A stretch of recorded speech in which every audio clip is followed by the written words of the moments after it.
بسم اللہ الرحمن الرحیم۔ یہ رات کو سوتے وقت کے اعمال میں سے ایک زبردست عمل ہے۔ رسول اللہ صلی اللہ علیہ وسلم نے فرمایا کہ جو شخص رات کو اپنے بستر پر آئے اور وضو کر کے آئے اور پھر یہ دعا ہے: اللہم اسلمت نفسی الیک ووجہت وجہی الیک وفوضت امری الیک والجأت ظہری الیک رغبتا ورہبتا الیک لا ملجأ ولا منجأ منک الا الیک آمنت بکتابک الذی انزلت وبنبیک الذی ارسلت۔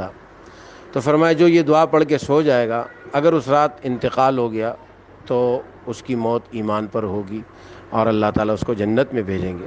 اور صحیح مسلم کی روایت میں ہے کہ اگر موت آ گئی تو اس کی موت ایمان پر ہوگی، اور اگر وہ زندہ رہا تو اس کا آنے والا دن خیر و عافیت والا اور اس کے لیے خیر کا ذریعہ بنے گا۔ تو یہ بہت ہی زبردست مسنون دعا ہے، اور ہمارے ایک بزرگ اس کی بڑی تاکید فرمایا کرتے تھے کہ بھئی رات کو وضو کر کے اور اس دعا کو پڑھ کے سویا کرو۔ صحیح بخاری کی یہ روایت ہے، رسول اللہ صلی اللہ علیہ وسلم نے یہ دعا ہمیں سکھلائی ہے۔ تو اس لیے ہمیں بھی رات کو سوتے وقت جو معمولات ہیں اور جو دعائیں ہیں، ان میں سے اس دعا کو بھی اپنا معمول بنائیں۔ اللہ تعالی ہم سب کو عمل کی توفیق نصیب فرمائے۔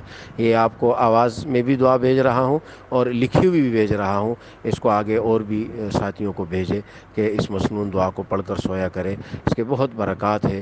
اللہ تعالی ہمیں رسول اللہ صلی اللہ علیہ وسلم کی سنتوں اور آپ کی تعلیمات پر عمل کی توفیق نصیب فرمائے۔ صلی اللہ وسلم علی خیر خلقہ محمد وآلہ وصحبہ اجمعین برحمتک یا ارحم الراحمین۔